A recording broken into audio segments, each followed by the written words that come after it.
Right now, as you are watching this, Chinese oil tankers are sailing through the Strait of Hormuz, a waterway that has been all but shut to the world since February, a waterway that American warships have been patrolling, redirecting vessels and in some cases disabling ships that dare to cross. And yet, there they go.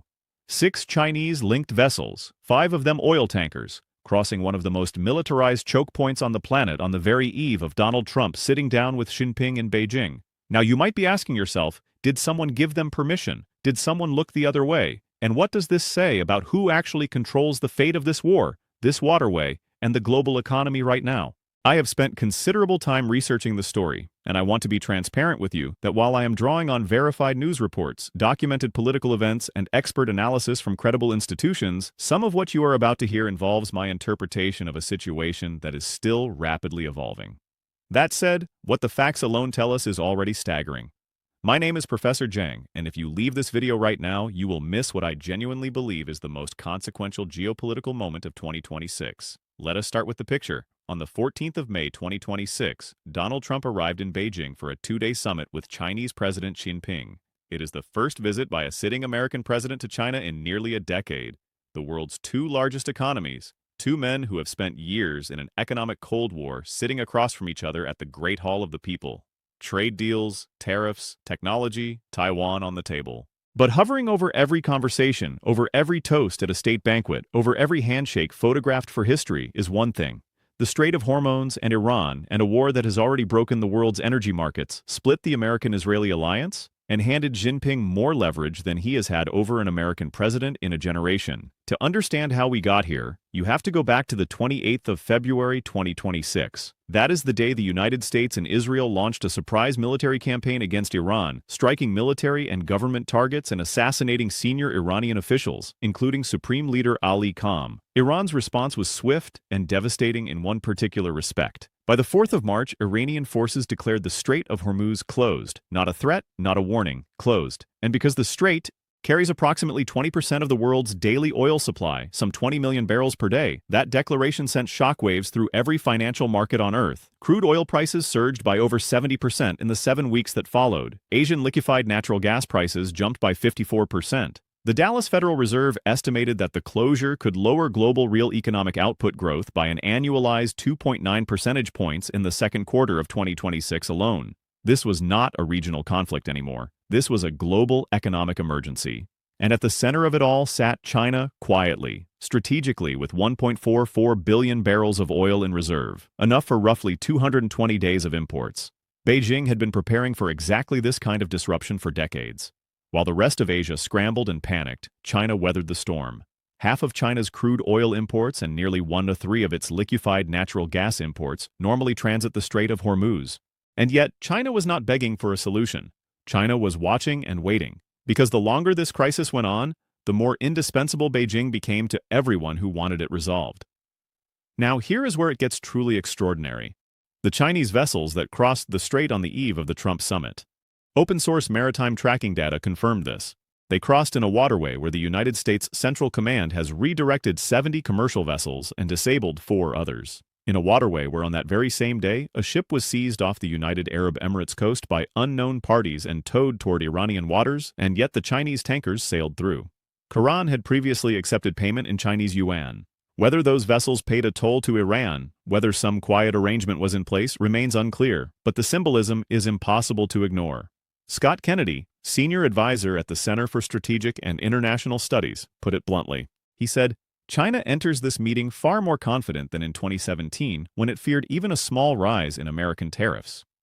In the last year, Xi Jinping has been able to push back and neutralize much of Trump's actions, and former United States Ambassador to Israel Daniel Shapiro delivered perhaps the sharpest assessment of all when he told The Guardian that Trump, by failing to resolve the war before his China trip, would arrive in Beijing in the position of a supplicant. Someone seeking Xi Jinping's help to convince Iran to accept terms it had already rejected. Think about that. The President of the United States sitting down with the President of China, needing China to lean on Iran to open a waterway. That is the reality of May 2026. And what did the summit produce? According to the White House readout, Trump and Xi agreed that the Strait of Hormuz must remain open to support the free flow of energy. They agreed that Iran can never have a nuclear weapon. Xi Jinping made clear China's opposition to the militarization of the strait and any effort to charge a toll for its use. She also expressed interest in buying more American oil to reduce China's own dependence on the Hormuz route. These are not nothing. These are meaningful public alignments. But they are also carefully worded. They are the language of agreement on principle. While the harder questions, what China will actually do, what pressure it will apply, what Iran will actually give up, remain unresolved. Secretary of State Marco Rubio, speaking aboard Air Force One on the way to Beijing, told Fox News that it is in China's interest to help resolve the war because China's economy runs on exports and people are buying fewer Chinese products because of the crisis in the strait. Treasury Secretary Scott Bassin said he believed Beijing would do what it can to open the waterway because it is very much in their interest. These are true statements, but they also reveal something important. The United States is asking, and China is the one being asked. Now let me bring you to the other half of the story, because while Trump was on a plane to Beijing back in Washington and Jerusalem, the relationship between Donald Trump and Benjamin Netanyahu was publicly, visibly, and perhaps irreparably fraying. And my research suggests this breakdown is far more significant than the mainstream press has acknowledged. The Guardian, citing former Israeli diplomat Alon Pincus, described Netanyahu as a quote con man who sold Trump on a war using a deeply flawed premise. Netanyahu presented Iran as a regime on the verge of collapse with people ready to rise up against their government, and the Islamic Revolutionary Guard Corps are too weak to meaningfully strike back at American bases and allies.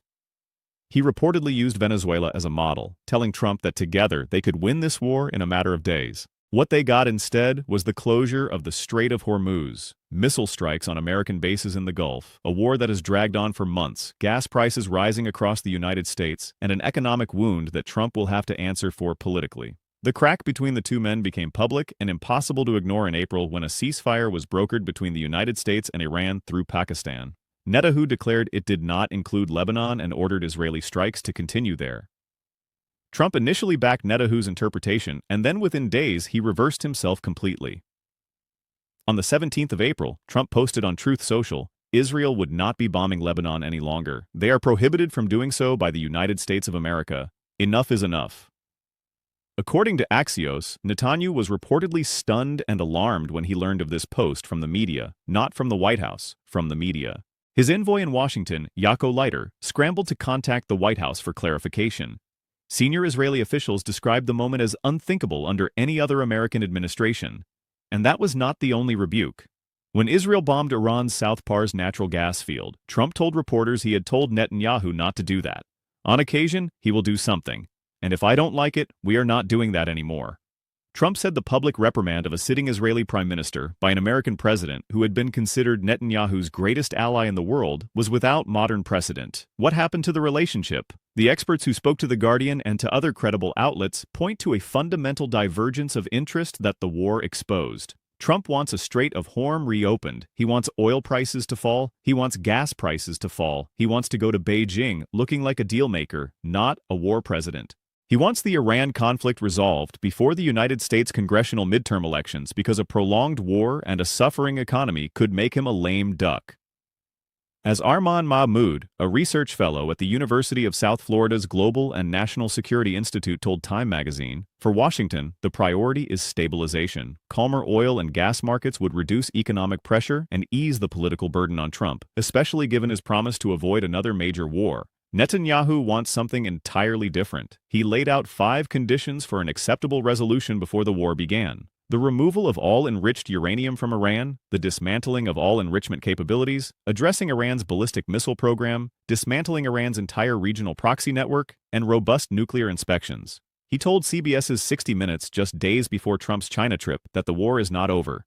There is still nuclear material, enriched uranium that has to be taken out of Iran. He said there are still enrichment sites that have to be dismantled. There are still proxies that Iran supports. There are ballistic missiles that they still want to produce. And when pressed on how to remove the uranium if Iran refuses, Netanyahu said, "You go in and you take it out. This is the gap."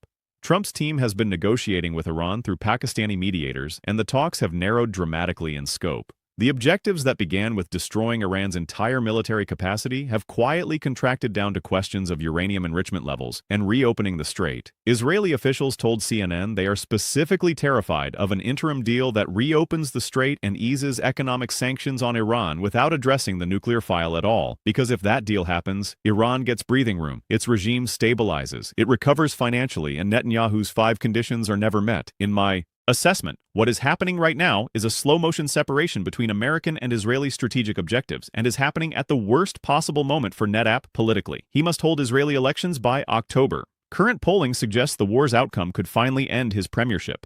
And if Trump signs a deal with Iran that Netanyahu considers insufficient and then turns his attention to trade deals with China and the economy at home, Israel will have been pulled into a war, suffered real costs, and received a settlement that leaves Iran's regime intact, potentially rearmed over time, and its nuclear ambitions only temporarily paused. Former National Security Advisor John Bolton, speaking to The Guardian, offered a counterpoint. He said Trump is, quote, still giving Netanyahu a pretty free hand in Lebanon, suggesting the relationship is not as broken as it looks on the surface. And Pincus himself acknowledged a brutal political trap that constrains Trump.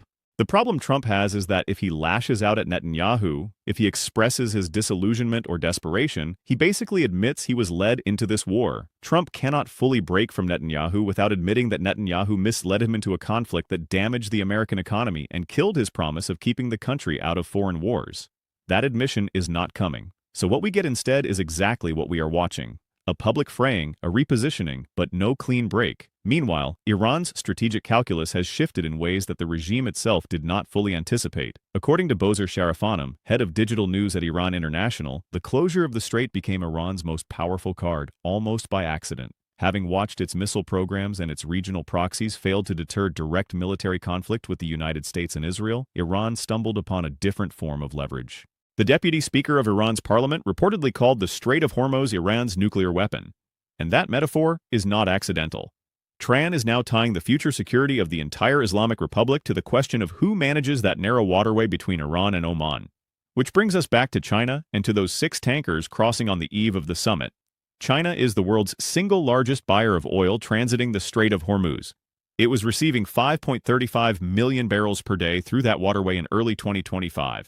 China buys the vast majority of Iran's oil exports, paying in yuan. China has also, according to reporting by Middle East Eye, provided air defense systems to Iran following the June 2025 conflict with Israel on the eve of the February 2026 attack. China reportedly supplied Iran with kamikaze drones. The Financial Times reported that Iran used a sophisticated Chinese satellite to target United States military bases in the Gulf. And yet Beijing sat down with Washington and agreed that the strait must remain open. Ahmed Abu Dua, an associate fellow at Chatham House, told Middle East Eye that China and the United States are aligned on 2 core points. Opposing Iran having a nuclear weapon and seeing the strait reopen that alignment is real, but the path from alignment in principle to action in practice runs directly through Xi Jinping's calculation of what he can extract from Trump in return. On Taiwan, she was direct. He warned Trump that mishandling Taiwan would put the United States-China relationship in, and I am paraphrasing here, great jeopardy. He reiterated that Taiwan's independence and peace in the Taiwan Strait are as irreconcilable as fire and water. Trump, speaking to reporters before departing for Beijing, acknowledged that she would raise Taiwan more than he would. That is a remarkable thing for a sitting American president to say about the most sensitive territorial dispute in Asia. It tells you everything about who walked into that meeting with more leverage. So where does this leave us? The ceasefire between the United States and Iran brokered in early April has been extended indefinitely, but it is fragile. Iran is still refusing to reopen the strait to normal commercial traffic. The United States military blockade and Iran's own closure have created what analysts are calling a dual blockade, each side choking off the other. Trump called the ceasefire on life support after rejecting Iran's latest counter-proposal, which called for separate nuclear negotiations and offered only to dilute some highly enriched uranium while sending the rest to a third country. Trump called it totally unacceptable on Truth Social. Netanyahu is telling anyone who will listen that the war is not over. His former national security advisor Meir Ben Shabbat wrote in an Israeli newspaper that any agreement must avoid allowing the Iranian regime to recover. Israel's security establishment sees an interim deal that reopens the strait and lifts sanctions without touching the nuclear program as an existential mistake. And its elections are months away. Trump is heading home from Beijing with a joint statement, some promises on agricultural purchases and oil buys, and Xi Jinping's word that he will do what he can. Whether that translates into real pressure on Tehran, pressure sufficient to reopen the strait, accept terms on nuclear disarmament, and end this war on terms that satisfy both Washington and Jerusalem, is a question that will define the next 6 months of global politics, global economics, and the political survival of both Donald Trump and Benjamin Netanyahu. The Chinese tankers sailed through the summit happened. The communiques were issued, but the strait remains a wound in the global economy, and the man who holds the most bandages right now is not sitting in Washington. He is sitting in Beijing. And he just had a very long talk with the President of the United States about what those bandages are going to cost.